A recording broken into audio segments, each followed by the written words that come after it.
As we acknowledged in the first three lectures, the beginnings of many modern perceptions of Joseph can be traced to ideas born outside the Bible, to a second-century Christian narrative created several decades after the earliest Christian Gospels, to the so-called Infancy Gospel of James, also known as the Protoevangelium of James. A page from a 4th century manuscript of this text, known as a Bodmer Papyrus, is featured here. Created in part as a defense against attacks upon the character of Mary, the Infancy Gospel of James was one of the most significant responses created by early Christian writers and theologians to these attacks. Mounted by those who questioned the credibility of the Christian claims that Jesus of Nazareth was born of a virgin named Mary and was the Son of God, the aim of these attacks was to counter both claims. As a result, these writers appear to have sought to accomplish two goals: to demean the character of the mother of Jesus, and subsequently to dismiss the prospect that Jesus of Nazareth was the divine Son of God. Serious in character, evidence of the attacks can be found in the apologetic literature of anti-Christian writers.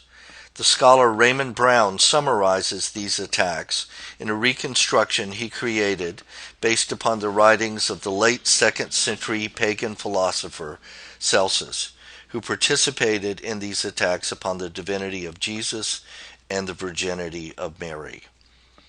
Brown writes, "It was Jesus himself who fabricated the story that he had been born of a virgin. In fact, however, this mother was a poor country woman who had earned her living by spinning.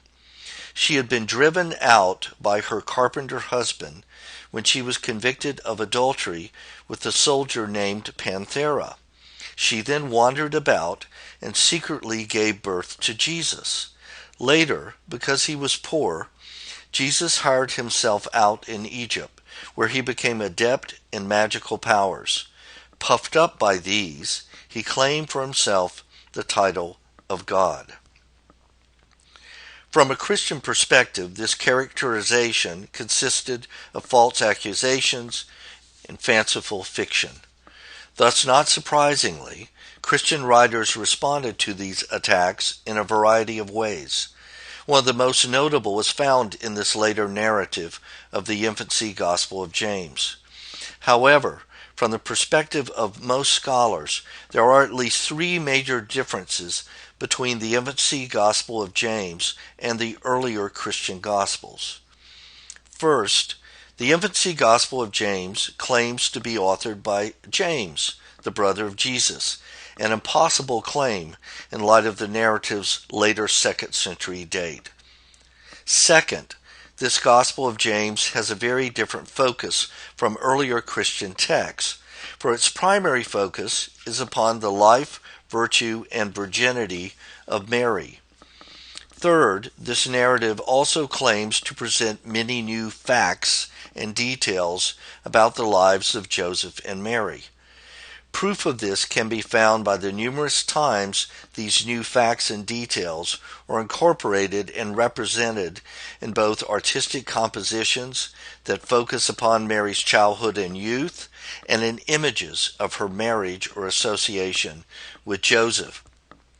As a result, the details of Mary's birth can be found in numerous artistic compositions. This is certainly the case in this first painting. A creation of the Florentine master Giotto, this late 15th century portrayal is part of his series on the life of the Virgin, found in the Scrovegni Chapel.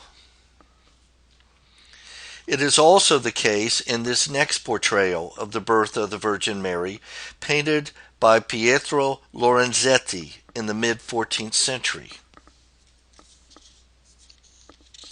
In turn, the subject of Mary's entrance into the temple in Israel can be seen in a second painting. Also part of Giotto's series of the life of the Virgin, it includes images of both Mary's parents, Joachim and Anna, who have accompanied her on this momentous occasion. Likewise, Mary's entrance to the temple is also vividly and beautifully portrayed by the 16th century artist Titian. Created by the Venetian master, it features the child Mary boldly ascending the stairs to the temple by herself, without the aid of those who are observing her. Thus it leaves the viewer with the impression that this young child is to become a person of amazing greatness.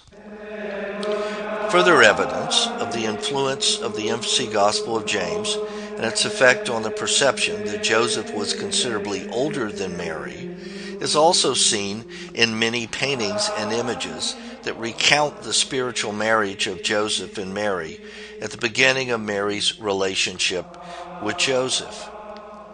One example is found in the work of the late 15th century German artist, the master of the life of the Virgin. Here, the painter, a part of the school of Cologne, draws a clear distinction between the age of Mary and Joseph. Another example is found in the wood engraving of the marriage of the Virgin created by the German painter and printmaker Albrecht Dürer. Created around 1504, it also conveys, as the prior piece, the significant difference in age between Joseph and Mary. A very popular image, it is one of 17 woodcuts created by Dürer for his series on the life of the Virgin. Each of these 6 images, which are representative of innumerable similar compositions, indicate the influence exerted by the narrative of the Infancy Gospel of James and its numerous literary heirs. They substantiate that while all of the new facts and details that the author of James provides make for a much larger portrait of Mary and a much smaller portrait of Joseph, that these representations stand in sharp contrast to the portrayals of Joseph and Mary in the canonical Gospels, and are in reality virtual reinventions of Joseph and Mary. Further, the attention the author of the Infancy Gospel of James gave Mary, in contrast to Joseph, the way in which he offered praise and veneration to Mary, and the dramatic, spiritual, and even physical division he drew between Joseph and Mary in his narrative, largely muted and negated the earlier portraits of Joseph found in the Gospels of Matthew, Luke, and John. And unfortunately, it was this new and more illustrative portrait of Joseph in the Infancy Gospel of James that informed and inspired many of the later artistic, literary, theatrical, liturgical, and theological portrayals of the earthly father of Jesus and the husband of Mary. This is evident, among other places, in the first words readers encounter about Joseph in the Infancy Gospel of James, where they are told that Joseph has been married, is a widower, has sons, and is an old man by the time he first meets Mary. Further, the readers also learn that Joseph has been chosen to take the Virgin of the Lord into his care and protection, and has only reluctantly agreed to take her as a result of his sense of spiritual obligation and fear. Thus, by implication, and by the clarification of the high priest and the narrator, it is suggested that Joseph has no real personal or romantic interest in Mary, and for this reason will not become her husband in a traditional way. These first details about Joseph place him in sharp juxtaposition to what the readers are told about Mary, that she is also unmarried, is a very young woman, and a very special person, a virgin of the Lord. Similarly, the detail that Joseph's primary responsibility is to take the Virgin of the Lord into his care and protection further distinguishes him from the Virgin, illuminates his character, and suggests roles and actions he will take with respect to Mary and the forthcoming child. Thus, Early on, the readers of James learn that the Joseph of this narrative is not the younger Joseph of the early Christian Gospels. Rather, he is a very elderly man who in his lifetime has fathered several children, all of whom are older than Mary, with a woman with whom he was married for decades. Subsequently, having had years of a conjugal relationship with another woman and familial relationships with her and the children they created, he appears as a strikingly different figure from the Joseph of the earliest Gospels. At the same time, James' story about Joseph's relationship with the wife of his children stands in sharp contrast with the way the narrator of the Infancy Gospel of James portrays Joseph's relationship with Mary.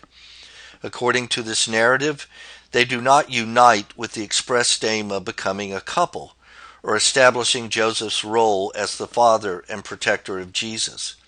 Instead, in James, Joseph enters into relationship with Mary so that he may protect her purity and physical virginity. Indeed, their union in the narrative of the Gospel of James is largely functional rather than relational and familial. That is, for the purpose of Mary's protection and in the process the protection of her child. A child that is not in any way recognized, as in the earliest Gospels, as a child Mary shared with Joseph. It is also a union, as the writer of James repeatedly demonstrates, that does not require significant contact between Joseph and Mary. Thus they are found apart as much as they are found together, and it is repeatedly suggested that there is little indication that Mary needs Joseph beyond his role as a witness to her purity and virginity. Consequently, the substantial effect of the narrative of the Infancy Gospel of James upon the image and perception of Joseph must be acknowledged, for it significantly changes and alters Joseph's canonical portrayal, as particular details found in the narrative suggest. These include, once again, among others, new information about Joseph's age, that he was a very old man who felt embarrassed to be associated with such a young girl, and his marital and familial history, that he had been previously married, had lost his wife to death, and already had 2 sons.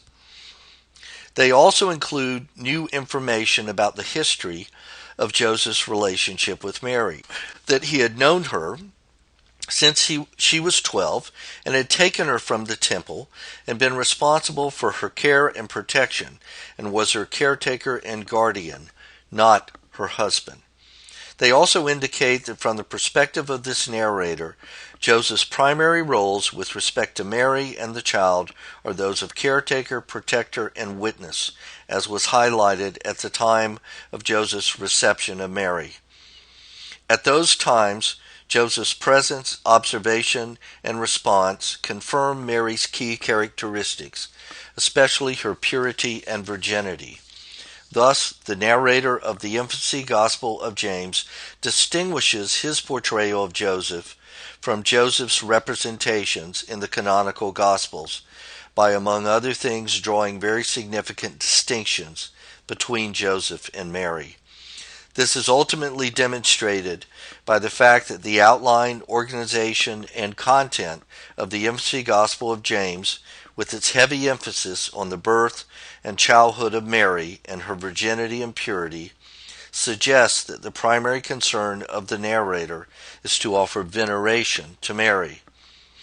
Thus, he is not very concerned with the character of Joseph, and seeks to ensure that Joseph's presence, which they know is necessary, and his role, which is kept subsidiary in most scenes in the narrative, do nothing to detract from Mary or to diminish his portrait of her as a holy, pure, and virginal individual.